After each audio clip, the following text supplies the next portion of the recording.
Hi, this is an Eat It Drink It how-to video all about the Gausium Phantas and Phantas Pro cleaning machine. We're going to talk you through all of the maintenance steps that you need to know how to do to keep your machine working correctly.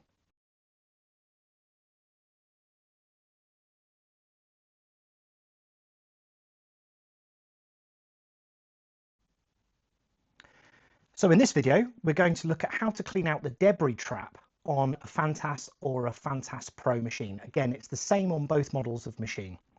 As you're looking at the front of the machine, on the right hand side you'll see this inspection hatch, and there is another yellow button there to open that. It's spring loaded, so it will jump towards you.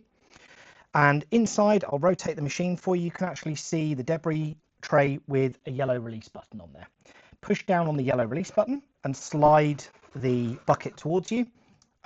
You'll see that this machine's obviously been cleaning because we've got some debris in there now. What you'll find in here is any larger items that have been flicked up by the roller bars during cleaning that were too big to be sucked up into the internal tank.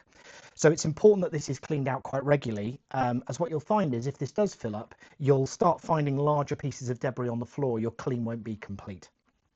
This can absolutely be submerged in water, and we strongly recommend that it's cleaned out at least once a week, and there's no reason at all not to make it wet or anything of that nature at all.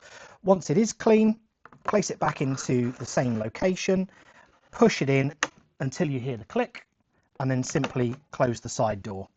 And that is the cleaning of the debris tray complete.